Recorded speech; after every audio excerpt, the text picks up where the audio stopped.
Yeah, that'd be brilliant. Thank you. So, hello everybody. Welcome to today's webinar, Understanding Accounting and Bookkeeping Software. My name is Michael. I'll be sort of co-hosting, but Sheila will be the star of the show. What we'll do is quick introduction to Wenta. Okay, a few minutes, then I'll pass over to Sheila. So, Wenta here. We're a non-profit organization, a social enterprise. We have two strands of the business. One is the commercial side, one is, in a sense, the free side of things. So the commercial side, we either own or manage a few business centres in England. We have one here in Enfield, one in Watford, one in Stevenage, one in Bottles Bar. We rent out office units, office spaces to individuals and businesses alike. Any money that gets generated from that side gets plowed back into the business to allow us to do the free side. Other paid services that we provide are something called savings. So we have partnered up with a number of organizations, a number of individuals, that if you are successful in obtaining their products, their services via our website, they will offer you some small discount or a small benefit. That small discount and benefit is something that you won't be able to get if you went sort of directly to them. We offer something called Action Zero, which is a paid subscription service. It is tiered. It's all about helping you create a greener product, a greener service, helping you to create a greener venture. So it first starts off at Bronze, which is the free service, just to give you a bit of taster of what to come. Then it goes to Silver, Gold, and Gold Plus. Those are paid subscription services. As you upgrade, it will offer you new information, new guidance, new webinars, and new tools in helping you achieve a greener business. Okay? So that is pretty much. We also offer registered addresses. So really useful for anybody wanting to set up a limited company, don't want to use their home address. They can use one of our business centres address for a subscription service. So again, any money that gets generated from that side allows us to plow back into the business to offer the free business advice, support and guidance that we currently do. On the one-to-one, by Zoom, over the phone, if you live next to one of our centres, you can come in and have a little conversation with us. We've also partnered up with other organisations and individuals, such as Sheila at Cygnets, okay, to offer you this free webinar. Okay. So without further ado, that's it from me. I'm going to pass you over to the star of the show now, Sheila, and she'll tell you all about her business and what the webinar includes there. So Sheila, over to you and your colleague. Lovely. Thank you very much, Michael. I'm just going to share my screen for everybody. So there we go. And just start slideshow.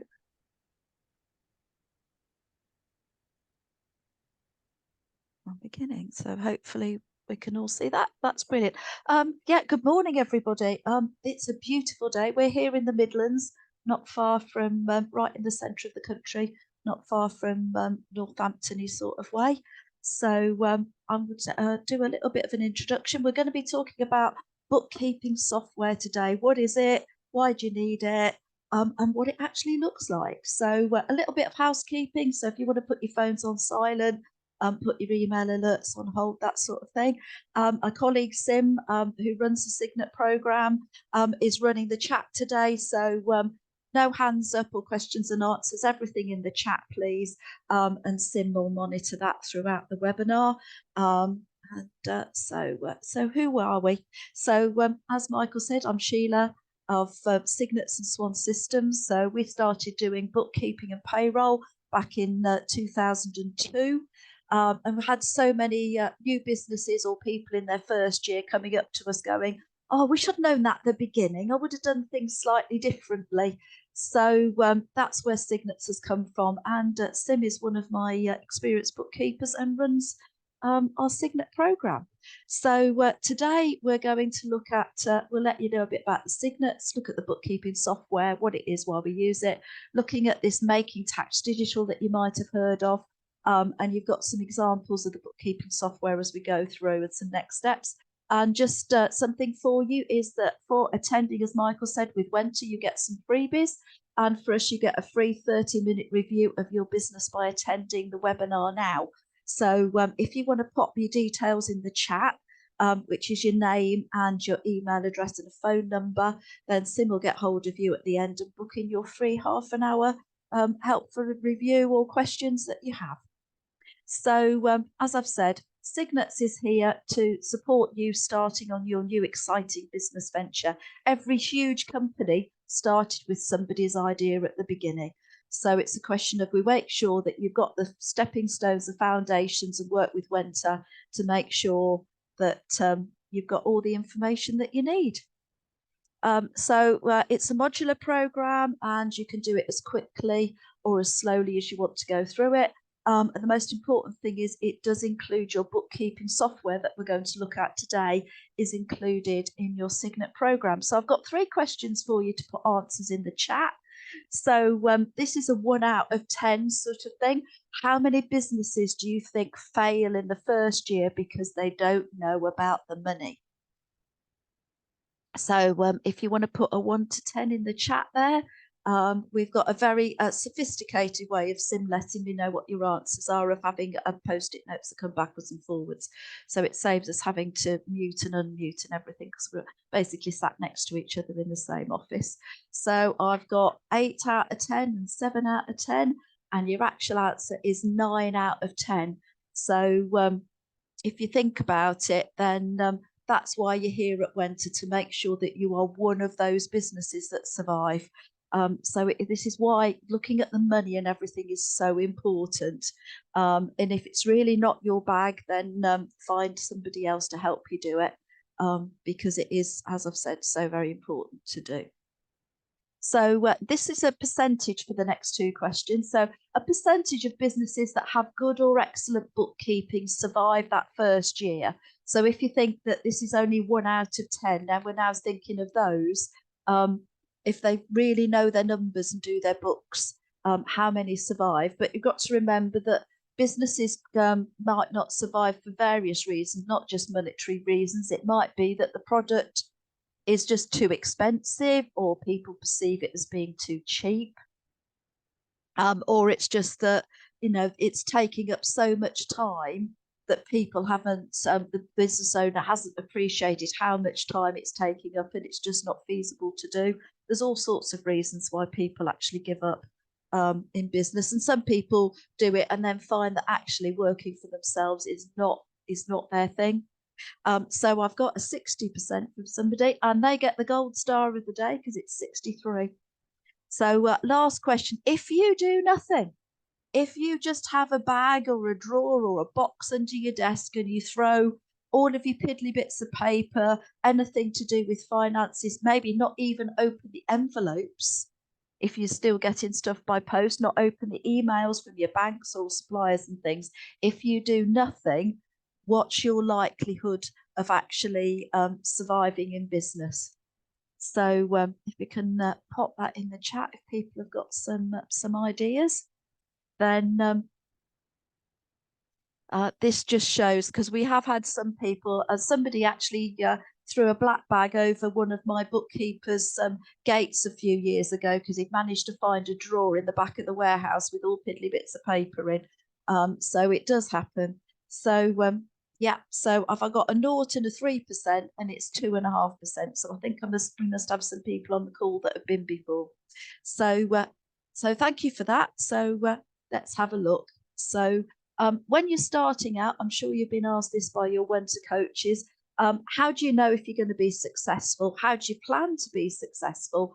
And what makes your businesses fail? So we're looking really at how of the planning and things. We're on number 2, really looking at the bookkeeping software. What makes businesses fail? Sim ran a webinar a couple of weeks ago on common pitfalls and things. So we've covered that. So I think our next one of those is next month. I'm looking to see when that is. I think it's the middle of October. So anyway, bookkeeping software we're talking about today.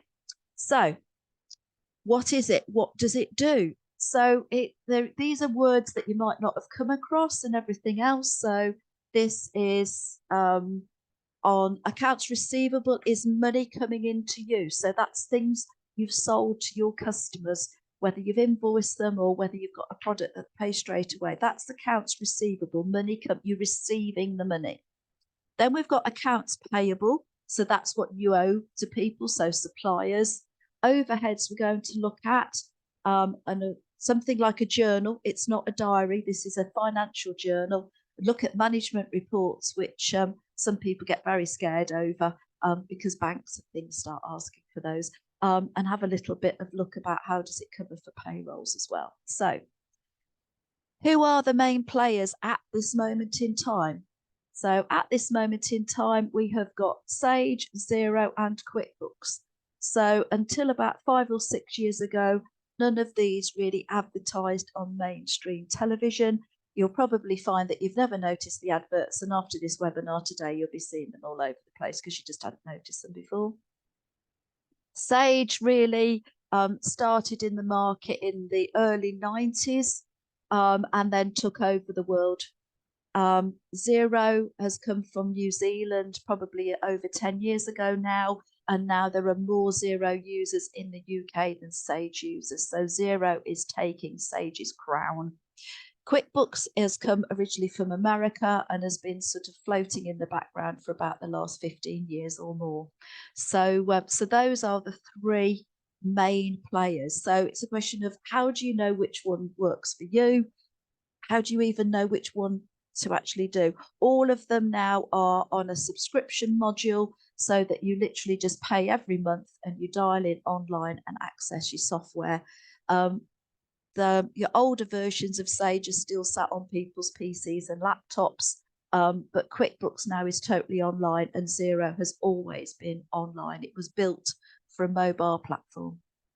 So we're going to see how talk about Susanna. So we put it in stories, so hopefully it makes it a little bit more interesting for you. So Susanna is selling on Amazon. So this is anybody that's selling on Etsy or any of the platforms and things like that. So she doesn't, they're low value products. She has to sell a lot to make some money. So she needs a high turnover to make some money. So she's got lots of sales and it's all doing very well, but she hasn't got any accounting software. And somebody set up an Excel spreadsheet for her to help her along the way, which is great at the beginning. So this is what, if you've not seen Excel, this is what Excel looks like. So what we found was that she was spending an awful lot of time inputting on Excel. And that was taking time out from actually getting the rest of the business done, updating the website, getting the orders out, making sure that she needed to order more stock or packaging or, that side of things.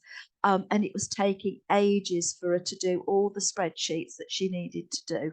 And also the other thing is that when you put in a lot of information in, especially if you're doing lots of little figures like this, there's always human error, and the best of us can transfix numbers.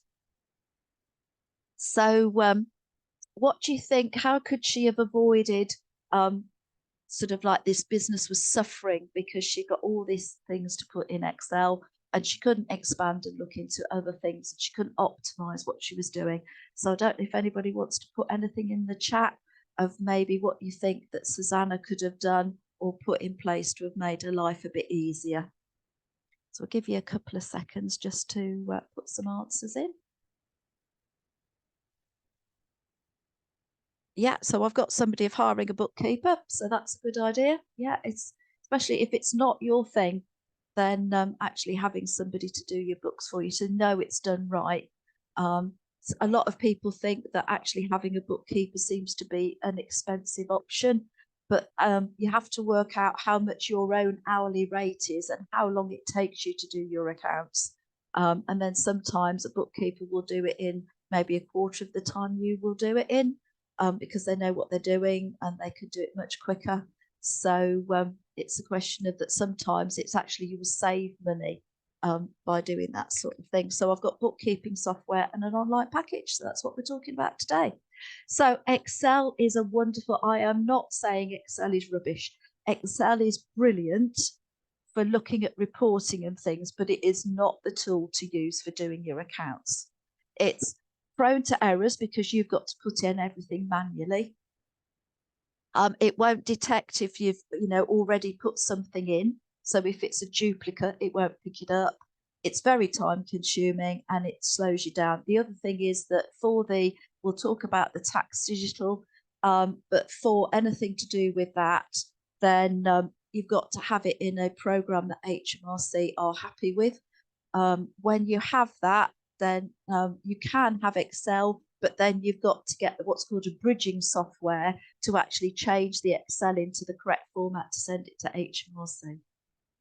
So we'll have a look. I know I've got answers there, so I think we've probably covered that. So what do we use the bookkeeping software for? So this is your first look. So now you are looking at the front screen of Xero. So as you can see, the front screen has got what they call a dashboard. So this gives you your bank account details because you can have as many bank accounts, you can have deposit accounts and things. It says invoices owed to you. Remember I talked about accounts receivable? So if you raise sales invoices to people, that's where you're looking at how many invoices are owed, and you've got a button there for you to click to create a new sales invoice. And then underneath is bills you need to pay. So that's that accounts payable. So that shows you for your suppliers, the invoices you put on for the suppliers and what you owe people. So at a quick glance, it gives you an idea where you're up to. It shows you your cash in and out and the accounts watch list. If you've got certain areas you've got to keep an eye on, then you can put your own codes in there so you can keep it. That's an option for you to do to customize it for yourself. So that's a Xero screen. And then this is, we are now in QuickBooks. So this is QuickBooks' opening screen. So on here, you can see that you've got a profit and loss there of where you are over the last 30 days. You can change it. It also shows you for expenses. That's another thing of suppliers, of how much you've paid out in things or what you've got to pay. So that's your accounts payable again. And then on the invoices, that's the accounts receivable. So that's how much money your customers owe you. And then you've got the bank accounts in there. So it's the same sort of information, just in slightly different boxes. And also they've got graphs there to see, so you can see what you've done in your sales over the last period, and you can change the periods in there. So not forgetting, so this is Sage Cloud. So Sage Cloud doesn't have, it has this cash flow forecast that you can have as an opening. So you can pick your dates and this will show you how much money you've had in, how much money you've had out, and that side of things, so that you can actually see where you are. You've got a choice that you can either have a look at the statement, or you can actually go straight into look at your customers or your purchase or the banking. So they don't have that sort of like this full dashboard for you to look at, but you've got the cash flow that you can see where you are as you enter Sage. So why do we use the software? So it's looking at putting the sales invoices on. So that's if you have a business where you raise a sales invoice, send out the goods, and then somebody pays you at a later date. It might be that there are online payments. So if you're using, as we've said, like for Susanna's story, she's using Amazon. You can link your Amazon account directly into all three of these softwares, so that all your Amazon sales will come directly into the software. You don't have to do it. It takes the human error out of it. So that's the online payments. It has all your purchases of what you've bought. Have a look at your expenses, that side of things, the costs that you've got, and a bank reconciliation. We'll have a look at those. That always sounds a bit complicated. You're all ready for the tax compliant, which we've sort of had a bit of a talk about, of the Making Tax Digital and the reports. So that's why you have a bookkeeping software. It makes your life so much easier, and especially for the tax things, you literally press a button, it will create a VAT return or the tax digital returns when we need them. You send them straight off to HMRC and it's job done. So as I've said, sales invoices, it can be quick and easy, makes it much quicker, and you don't have to enter things twice. For both Xero and QuickBooks, you can have quotes. I think in Sage, they've got a very small quote option in there. And then you can change a quote into an invoice. So you only have to put the information in twice. You don't only have to put the information in once, so you don't have to do it twice, sorry. So that, as we've said, decreases the likelihood of you making mistakes and errors. Also with the software, if you put the same information in, twice, it will probably come up and go, you've already done this. Are you sure you haven't done it already? So it's a little bit of a thing there, so you don't duplicate things. So we are now in a QuickBooks sales invoice. So as you can see, it looks a little bit complicated. So as you can see to the left, we've got your customer. So all of these softwares will have, like, you'll build a database of your customers' names and addresses and email addresses. And as soon as you start typing in, say, an S for Swan or C for Cygnets, it will bring that up, and then all the C's, and you just pick the one that you want, and it will then fill all the information of the billing address, the customer email, and if you've got any terms. Maybe it is that, you know, you want them to pay in 7 days because they have larger invoices or something, or you've got an agreement with them that they pay 30 days, say end of month, not 30 days from the date the invoice. Whatever it is, you can put the terms in. It will automatically give you today's date. So sometimes when it's near the end of the month, then you have to look at it. You know, you might be doing, say, we are now in September, you might have a few odd August invoices that you've just been waiting for goods or something for. If you do an invoice today, it will come up with the 13th. Which date are we today? So we're the 15th of September. So it would come up with the 15th of September, but you can go in and change it to the 31st of August if you want to make sure that those sales go into the correct month. So you've got your product or service. So you can have a list there of your products and services.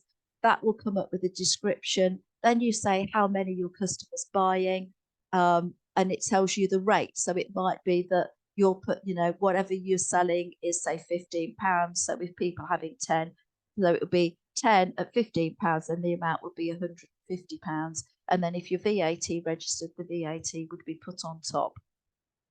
Now, the one thing that in quite a few of these is that they do have the option for you to do some filtering. So in QuickBooks, they call it classes, so that you can actually have a class. We've had quite a few people that are running charities use QuickBooks, and the class is really useful. So if you think you've had some funding from somebody and then they want to know what you've spent against that funding, then you can have a class for that particular sort of option. So say children in need. So for this, you'd have an invoice, you'd put that on for children in need to cover the amount of money that you've received from them. And then when we come and have a look at the supplier invoices in the class, you put the children in need, and then you can immediately, we've had £10,000, and at the moment we've sent, say, £4,000 out of money. So we know we've got £6,000 yet, that 6,000 that we haven't spent. So that's why the class, it's used for, so you can use it maybe as a project. So if you've got a building project or something else, or where you've got one sales invoice, lots of things against it, and you want to see how much money, whether you're actually covering your costs. So that's how a class works. So this is the QuickBooks. So if we have a look at a sales invoice in Xero, as you can see, as I said at the beginning, Xero was created to be seen on mobile devices, whether that be tablets or phones, as well as on a main PC. So that's why the boxes and things are much bigger. It's clearer to see. It's the same information. So 2 is your customer. The date would be the date. The due date is when you're expecting the money. So if you put 14 days in, it would add the 14 days on. Automatically generate your invoice number. You do have reference fields, and there is a reference in the QuickBooks as well. This can be if your customer gives you a purchase order number. If you're dealing with people that are bigger companies, or people maybe any with councils or anything like that, NHS, education, they will all give you a purchase order number. That's where you put the purchase order number. And for anybody that does that, if your purchase order number is not on your invoice, you will not get paid. So just check when you've got a new customer, do they do purchase invoices for the numbers? And how do you get one when you get an order through? So make sure that you get that. And then you've got the same, you've got the item of your stock, the description, how much is it, how much the unit prices is, and then the account there, then that is where it goes in sales. And you've got your tax rate, your VAT, and then it all works it out for you. So with Xero here, you have the option on the left of saving that invoice. So it will save it as a draft invoice so that you can then go in later and then approve it later if you're waiting for some information to come in. So that works quite well. So this is a very, as I said, the very basic Xero sales invoice. You can do a preview, but with all of these, as soon as you've agreed the invoice, you have the option, as long as you've got your customer's email address, the system will then automatically press email and it will automatically email the customer the invoice so that it's already gone for that. You don't have to do anything. You just press the email button and it sends it. So here we are in Sage now. So this is the same thing. So search for your customer, invoice date, when you're expecting it, the reference, and then it's the same thing of the product and service and the description and how much it is and everything else. So you can see at the moment this is vaguely set to other income. It's got it set to days or a rate, and then we'll give you a total. And also, so at the bottom here, you've got the option of a draft invoice. So you can have this as a draft invoice or have it as a full invoice and send it directly to the customer. So you've got the options in here. Sage are rapidly trying to catch up with Xero. So their screens, as you can see, are getting much better that you can actually see it. Sort of if the monitor you're looking at it on is a smaller screen. So that's the sales invoices. So also looking at online payments when people pay you. So at the moment, we've got Stripe and PayPal seem to be the main people at this moment in time. So it might be that that's how your customers pay you. So with all of these, especially with Xero and Sage, you can actually link your Stripe and PayPal accounts directly into your software. So that as soon as the customer, you create the sales invoice, it has the link on for them to say online, they click on the Stripe or the PayPal, it takes them to Stripe and PayPal, they pay, and then your invoice then gets marked as paid, and the money then goes into your Stripe PayPal bank accounts within the software so that then you can see that you've received the money. So it's much quicker because, of course, the money is only yours. Cash is king. So remember, the money is only yours when it's in your bank account. So it makes it easier. Making it easier for your customers to pay you is the most important thing. The other thing is that they have on all of these, when we looked at the sales invoices, they have basic templates. Make sure, even if you're using a basic template, to add something in there with your bank details. Make it easy for your customers to pay you. That's the whole thing. So you don't want them to go searching. So just to say that these will link all together. So if you think it's going to be complicated using online payments, it isn't. And as we said with Susanna, then Amazon can link directly into your software. So purchases and expenses. So purchases a lot of the time could be what you've bought to sell. That is your cost of goods. So that will give you, you've got your sales invoices, so that will give you a total, and then your purchase invoices, and then one against the other will give you a profit before any overheads you've got. So a click of the button when we look at the management reports, then that shows you exactly where you're up to. So as long as you've put everything in, then you can get the information out quickly. So you can monitor it and see where you're going and keeping a track of where you are. And now your expenses. This is where a lot of businesses got stuck during the pandemic because they got a lot of overheads that kept on going on that they didn't realize. We'll talk about overheads on the next slide, I think, but just make sure that you don't overstretch yourself, and make sure the other thing is that you put all your expenses through. So what do I mean by expenses? So we've got a picture here of some fuel pumps. So it might be that it depends whether you're a limited company or sole trader or partnership, whether you put all of your fuel and things through the accounts or whether you claim mileage back. But that's a conversation we can have when you have your 30-minute free update. So but make sure that you account for those. The other thing is, it's so easy now with all of the big supermarkets and things. You've got your trolley, you go up and down the aisles, and then suddenly you get to the stationery aisle or whatever and look and you go, oh, I forgot I needed paper, or I need an ink cartridge or whatever else. And it goes in the trolley, no thought, go through the checkout, pay for it all personally, put it all in the office, don't think about it. So you've got to make sure, because you've got to think that if you're paying things out your personal money, if you're making a profit on your business, you've paid tax on it. The other thing is that, so that is an extra cost to you. Also, if you're VAT registered and you've just paid for it personally and not put it through the accounts, then you've personally paid the VAT that you could have claimed back. And also, if it's an allowable expense, then you will have made more profit, so you would have paid tax on it. So potentially you've got 3 lots of tax that you could have paid that you didn't need to. So just make sure next time you go shopping and pop something in that you make a note of it and get your piddly bit of paper, or make a note, just say, I bought paper, I bought an ink cartridge, and then put that through your books as a legitimate business expense. So let's have a look at a supplier invoice. So this is maybe something you've bought to sell. It might be that it's your rental invoice that you've got, that side of things. So on the top of this one, so we are in QuickBooks again. So this is your supplier. So you choose the name. So it's a database very much like the customer, exactly the same as the customer, comes up with their address. The terms are their terms when they expect to be paid.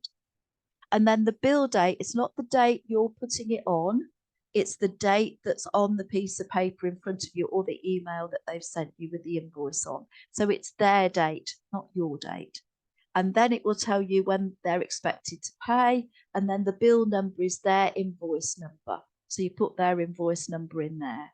And then at the bottom, then you can put the category of what you bought it for, whether it's rent, whether it's a cost of goods, the description, and how much they've charged you. If you're VAT registered, you fill in the VAT box. If you're not VAT registered, but because they're more than likely your invoice will have VAT on it. If you're not VAT registered, you put the whole of the amount in the amount box, because you are unable to claim the VAT back if you're not VAT registered. So you just have to forget that the VAT is there on that invoice. And then again, we've got the class there, as I've said, for QuickBooks. So you've got so then you can put it against the class or the project or whatever you're doing. But as I've said, it's called a class in QuickBooks. So this will then go, when you look at the management things, of going and showing that you owe that supplier that money and when it's due to be paid. So this is the same. We are back in 0. So this is supplier. From the supplier, the date, the due date of when they expect the money, the reference is their invoice number again. And then here it's the same. You put the item, the description, how much you bought, the account, and then it will work it out. And as you can see in 0, you've got the amounts you can have the tax there. There is a drop down there where you can say no VAT. So therefore the VAT option isn't there for you to, if you're not VAT registered, to claim it back. So because once you've got used to the screens, it's the same information. It just looks slightly different per software. So here we are in Sage. So this is a new purchase invoice. Search for your supplier, the invoice date, the due date, the supplier reference. Now in here, they've actually put your reference. So if you have a number, you can put your number in there. Then it is what you've bought. And on here, it shows you the cost of sales. On there, so it's much sort of not quite as busy maybe as the QuickBooks one, so it's on the par with 0, so you can actually see what you're doing. So bank reconciliation, what's this big word, reconciliation?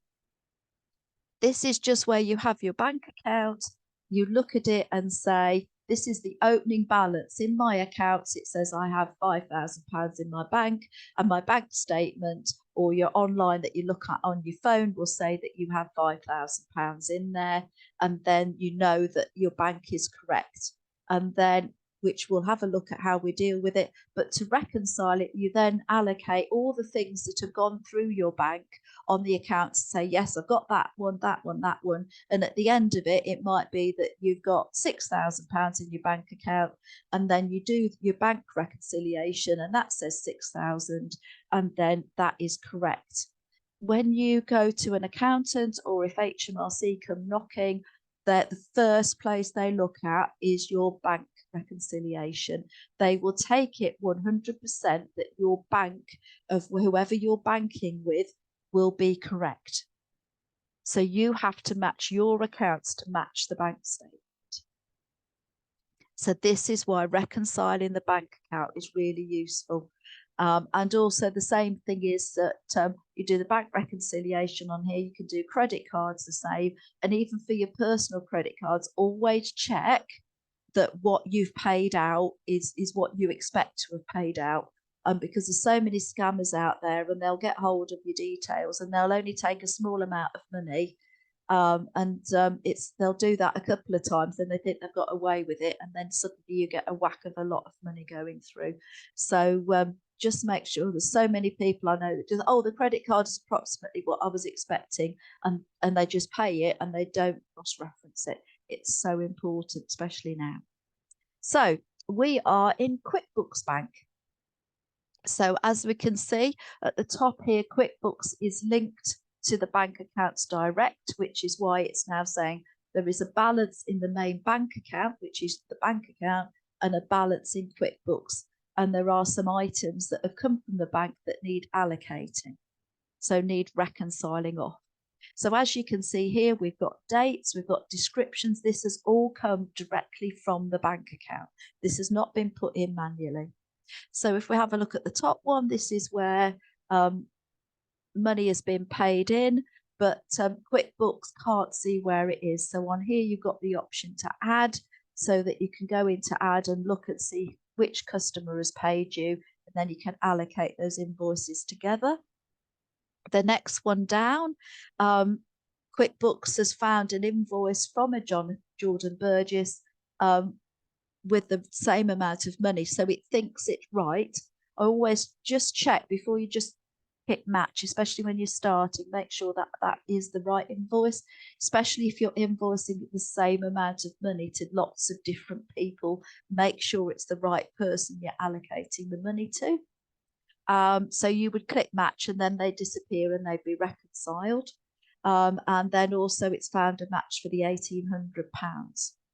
And then underneath we've got some expenses.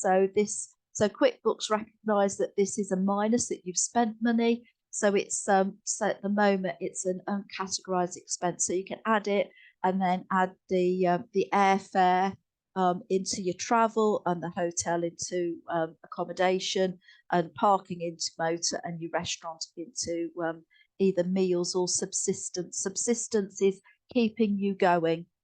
So if you see that in your accounts, wonder what that is. So that's for meals and that side of things, to make sure that, especially if you've got engineers or you're out and about, and lots of coffees seem to go into subsistence, I found now. So this is a QuickBooks Bank Rec. So here we are in Sage. So as you can see on the left-hand side, this has come directly from the bank account. Looks a little bit more busy than the QuickBooks one. So in here you can go and search for who it is. So like the commission might be that's come from the bank, it's a commission fee. So the contact might be your bank of Barclays or HSBC or Monzo, whoever it is. And in the reference, it's already pulled from the bank. In the reference, it's pulled what the bank says. And then the method, it's also picked from the bank of how you paid it. And you have the option in here to create a rule. So if you've always got service charges, or you're paying a rent or something, then you can create a rule so that it will then remember it. And the next time it comes in, it will go, oh, I know what that is, and automatically create it for you. So, excuse me. So that's a Sage bank account. I'll give you a couple of seconds to look at that whilst I take a slurp.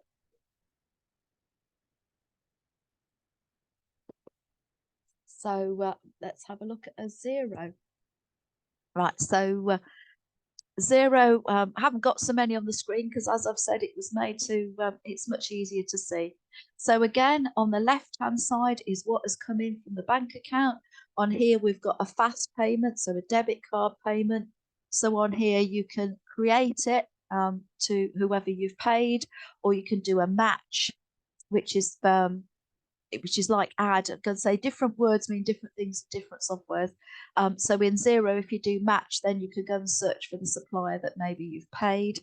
And then also you can see that you've had money in here from a customer, and the customer's very kindly in their reference put the invoice number, so you know that that directly is the money from Ridgeway University paying that invoice. And you can create rules and things as well within Xero. But what we're finding now with the automated intelligence, if you say you had a payment out here for, say, Costa for your coffee, and you did that a couple of times and went that this is Costa and this is subsistence with no VAT, then the next Costa that comes through, Xero will automatically come up and fill in the box and say this is Costa subsistence, and then you would say okay, because it will have memorized and learnt what you've done. This is where this auto intelligence is really coming in. So that's what's happening on there. So where are we now? So let's have a look at what we get of reports. Remember that you only get out what you put in. So you must make sure that you do your bank recs, make sure when you're doing your report, say end of month, so maybe some people will be doing them now, it's the middle of the month, 15th, gosh, already. And so make sure that you've got all your sales invoices are all updated and on, all your purchases are on, make sure you've put all your expenses on and everything else before you run the reports, because then your reports will be more accurate.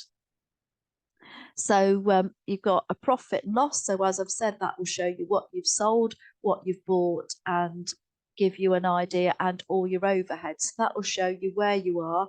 All of them will do it on a monthly basis, or you can change it. You can look at it on a quarterly basis, or you can just look at it of where you are year to date.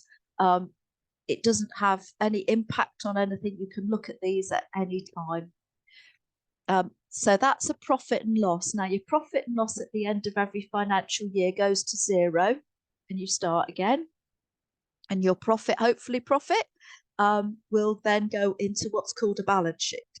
Pardon me. So your balance sheet, if you think of like Libra and scales, the old-fashioned big scales, then your balance sheet, that's what it is. So say you've made £10,000 in this year. So where is that £10,000 sitting? So some of it will be in your bank accounts, some of it might be in assets, you know, that you've bought equipment or something like that. The other thing is that you will have an asset of how much your customers owe you, the invoices, but you'll also have on the other side how much you owe your suppliers, and then how much you owe in taxation. So if you've done payroll journals and things, and you owe HMRC, which is normally paid the month after you paid your staff, then it will show it all on the balance sheet. And those, you might have 3 things on one side and 10 on the other, but they will be even at the end. That's why it's called a balance sheet.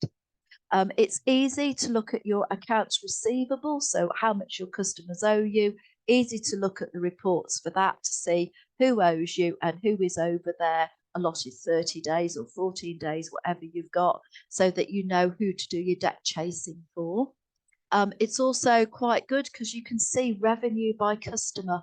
So that works really well because you can then see who your best customers are, especially if you've got lots of transactions. It's very difficult to keep track. Also, because of the accounts, if you split out what your sales are, then you can maybe easily see revenue by product, which is your best selling, or you'll know probably because of purchasing how many of a certain product you're buying, but are you making a profit on buying that? So you can look at the sales of that product, the purchase of it, and then you can see exactly how much profit you've made. So you can see maybe if you need to change your prices because your purchase prices might have gone up and you haven't realised that actually it's getting a bit, you need to change your profit margins. And then also on the other side, it gives you a report of how much you owe your suppliers, and when they're expecting to be paid, which is also very important. So I don't know if anybody's got any answers. I've heard Sim quite happily answering queries that you've had. So just give you a second if anybody's got any other queries.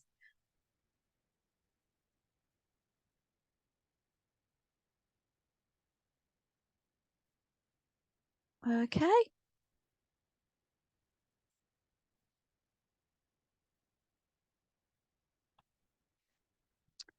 Right, so we'll go on. So we'll talk about tax digital and taxation, which also includes a little bit about payroll. So what is tax digital? What does it mean? And what does it mean to you, more importantly?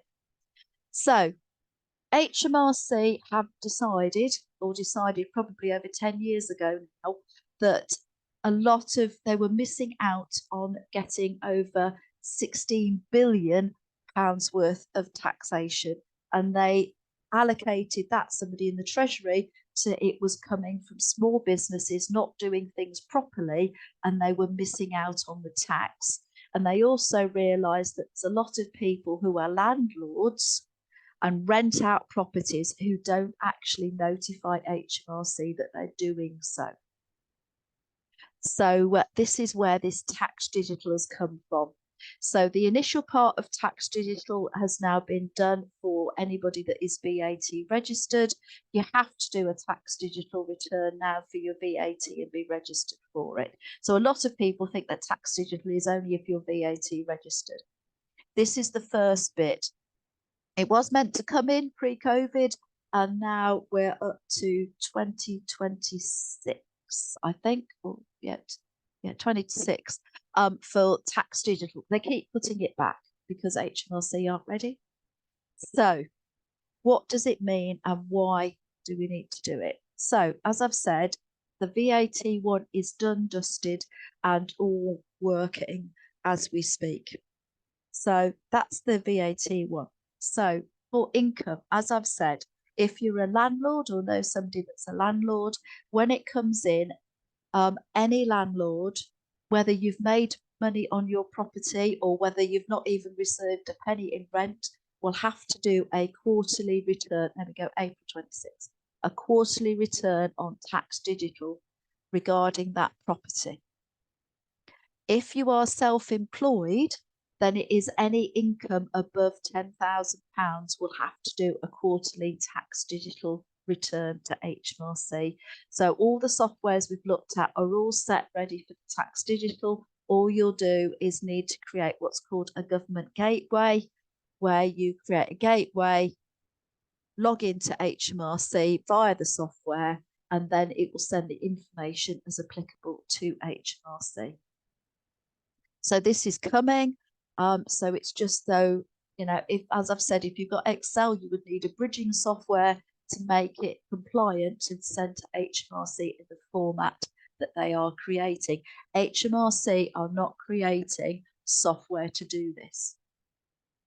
So you can't do, if maybe some people have done payroll before, then there is the HMRC tools. You can run payroll through that. HMRC are not doing that for tax digital. You have to have a compliant software. Now, there is a list of compliant software, which is hundreds. So I'm sure that, I mean, we've only looked at 3 today. So there's only, you just lick and pick, you know, if you're an industry specific software, you can go on and check that they are tax digital. But this is coming. So it's not going to go away. So this is what the tax digital is. So I don't know whether we've got any queries or anything doing that. I'll talk a little bit about, we haven't done anything directly on payroll or payroll software because not everybody is going to employ people.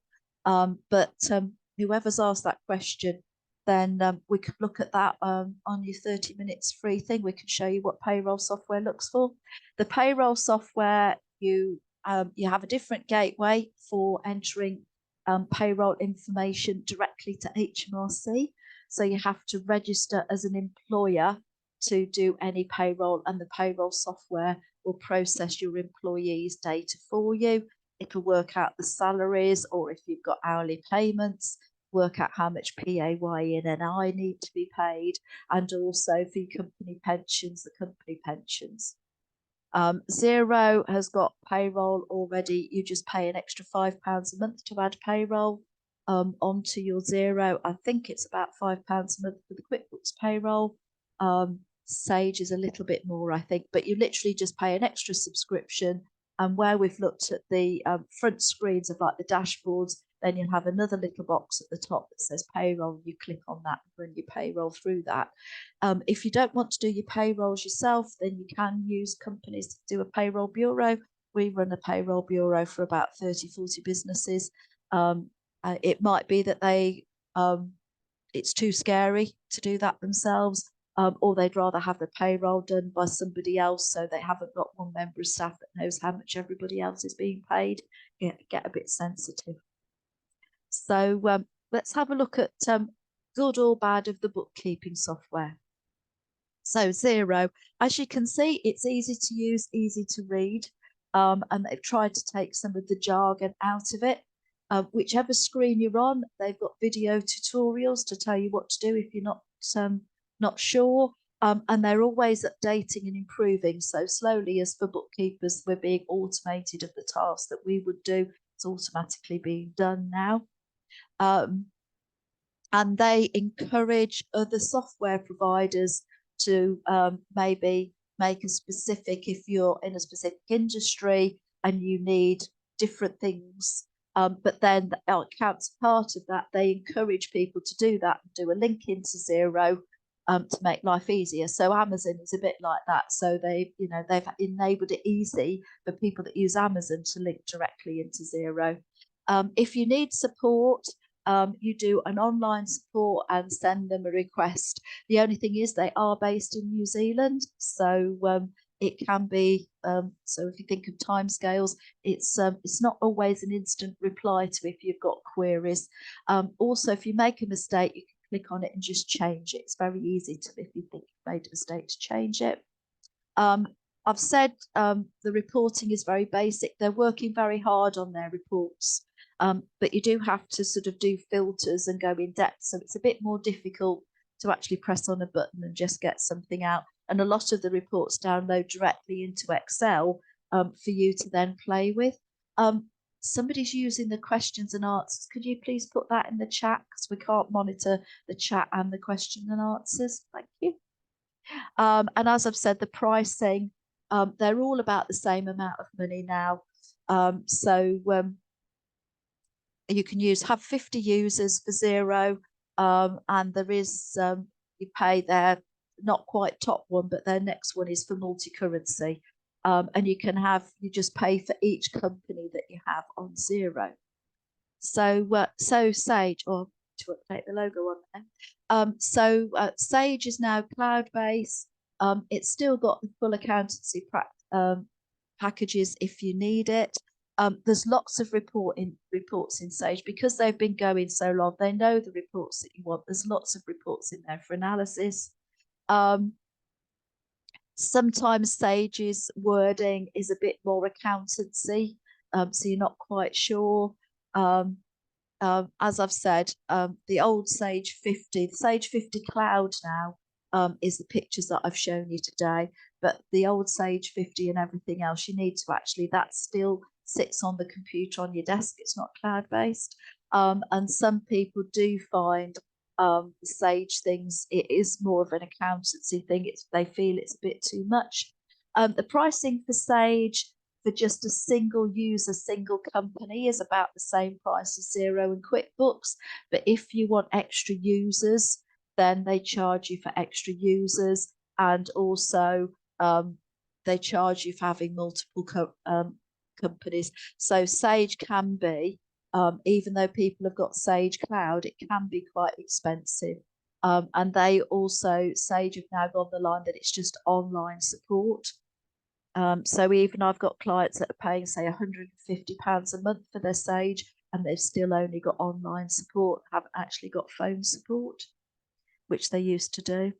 So QuickBooks, sometimes their screens aren't so easy to read. but it links very well into the banks. And also I've said about the classes departments, that's the best one if you feel that you need to drill down and keep a track of a sale and lots of things against what you've bought for that particular project, whatever it is. Then QuickBooks is very good at giving those reports for you, makes it much easy.